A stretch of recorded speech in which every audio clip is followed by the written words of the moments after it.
Joyce, you just had an experience where you were not able to do everything that you wanted to do. How about anything?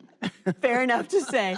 And we do have times like that in life that we're just, whether it's physically or for other reasons, not able to do what we really want to do, what we're used to doing. You know, it may be because of age or an injury or just a situation, a circumstance. Right. So we're just going to have a real good talk on how do you deal with that, because it's not easy when the world seems to be going on and you're kind of stopped for a little bit. Well, you know, Ginger, everything really boils down to attitude. It's like you can take an attitude, this is going to drive me crazy, or you can say, Yeah. I'm going to take this one day at a time. And Yeah. just in case there's people watching that don't know what my situation was, just real quick, I had a minor back surgery on April the 24th. It was supposed to be a 2-week recovery. Got a blood clot at the surgery site.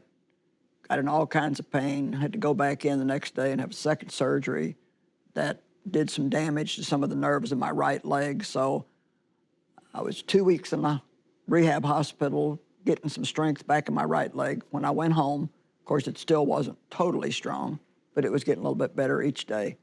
However, in the process of that, I fell and broke my left leg by the ankle. Yeah. And so I really couldn't do anything. I couldn't walk on either leg. And so I couldn't, I had to wear one of these big boots that come up to your knee. And they told me, they said, we have 3 colors, gray, gray, and gray. So I said, well, I guess I'll take the gray. And so I really couldn't, I was having a hard time wearing my regular clothes. And I mean, it was just. Well, you had a long time that you couldn't put any weight on it. You couldn't do anything. Couldn't do anything. A long So, time. yeah, I was in a wheelchair for quite a while. And then, of course, I know there are people who are in wheelchairs all the time. And so I'm not saying that for pity's sake. I'm just saying that it really put a halt on my life. Yeah. And it lasted, I'd say, a total of, I mean, I'm good now.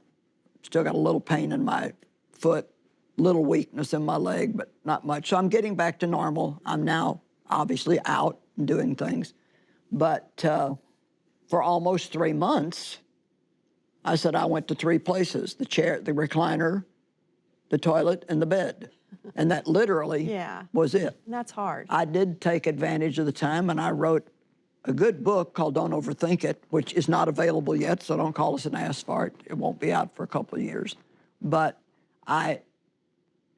couple of things. One, I really from the beginning told the Lord, I want to do what I teach other people to do in situations like this.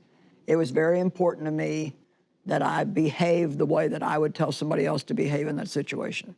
So right from the very beginning, I set myself to believe that all things work together for good to those who love God and are called according to his purpose. And I mean, I didn't get into the why.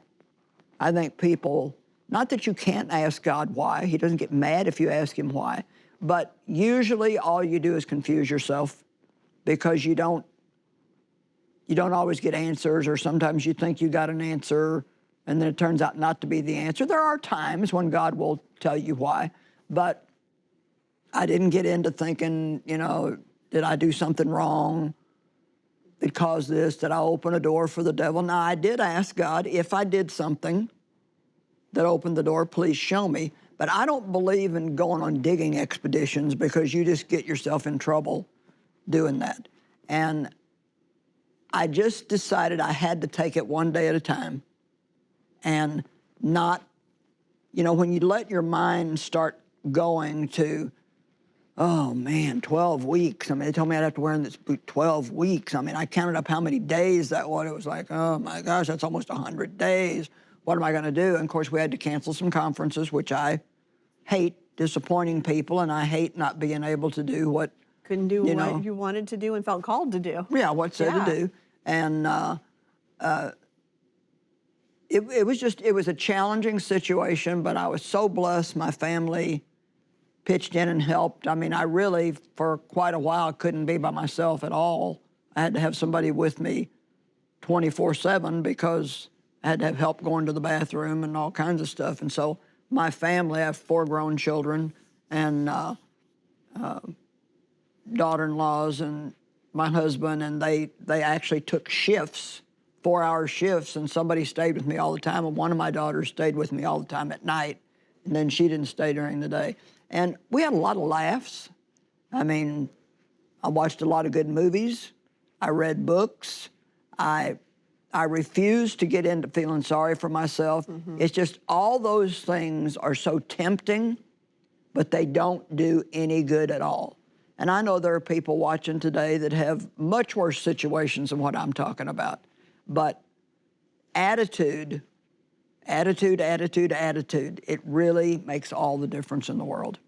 So when you really had that realization, I am not going to be able to do these things that I normally do, that I feel like God wanted me to do, how did you begin to process that in a different way? Because it's a big change for anyone to go through that, where from one day to the next, Well, things are different now. It's all in your thinking.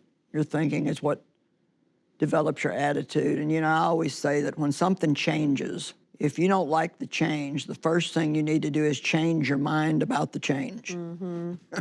Yeah. In other words, let's just say that we make a decision here at work, and not everybody likes it. Well, it's going to happen anyway. And so they might as well change their mind about the change we're making, and then it can be pleasant for them. Right. But anything, you know, something changes on your job, whatever, they move you to another office you don't want to be in, Yeah, or, sure. you know, there's all kinds of things that happen in our lives that we don't like. Yeah.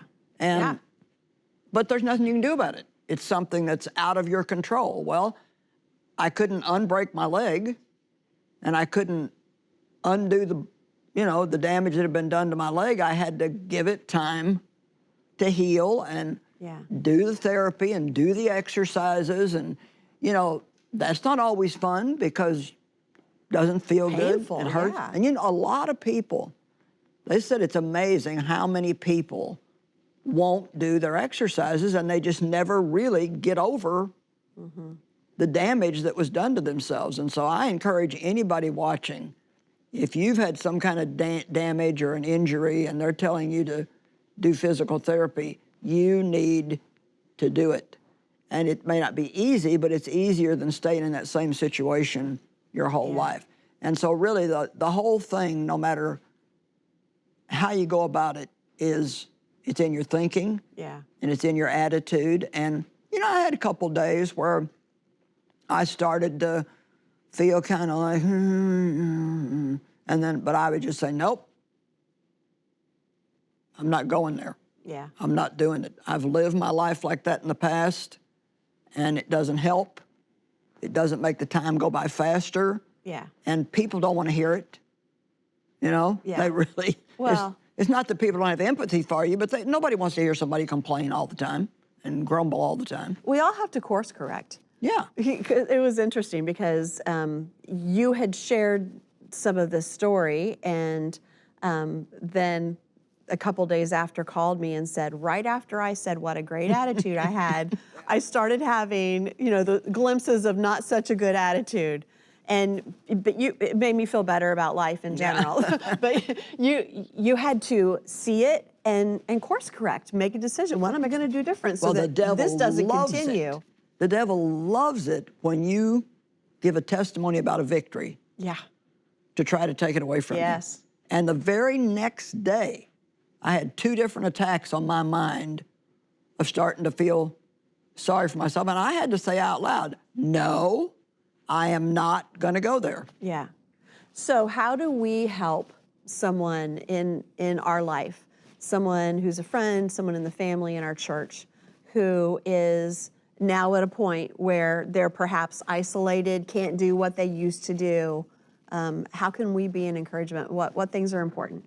Well, like I said, my family helping me. I think when you know somebody who can't do things for themselves, get practical, put a little bit of action to your empathy.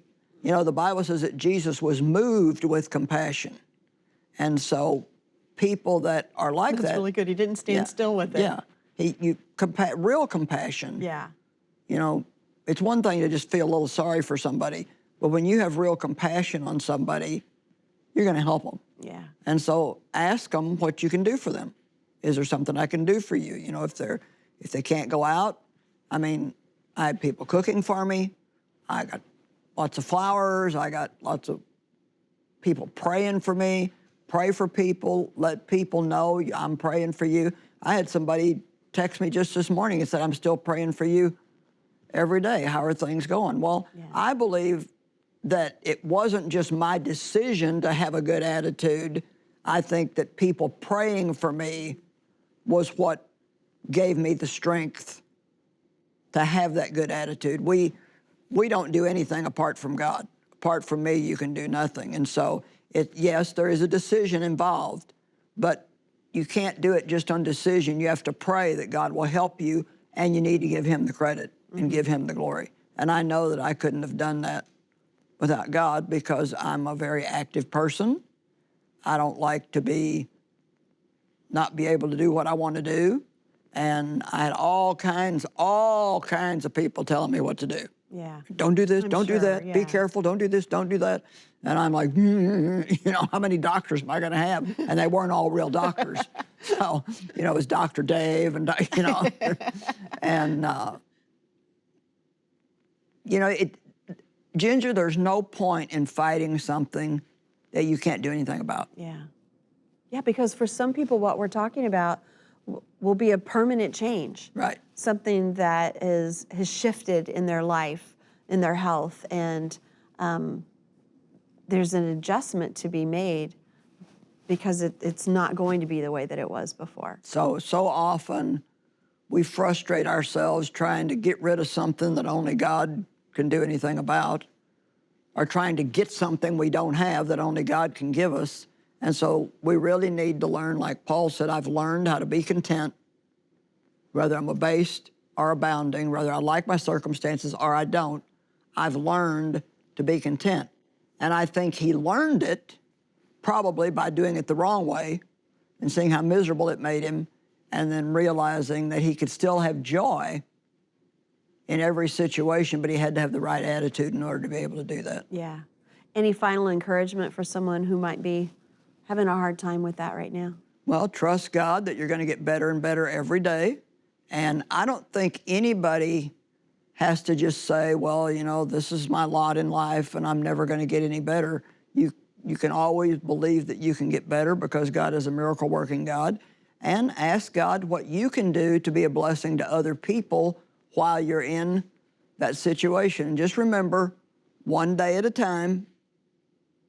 Don't take it all in big, you know, chunks. Just look at it one day at a time, and God gives us our daily bread. Give us this day our daily bread doesn't just mean what we're going to eat. It's talking about what we need for every day. Yeah. Sometimes getting better means seeing the goodness of God Right. where you are. Yeah. Amen. Thank you very much. You're welcome.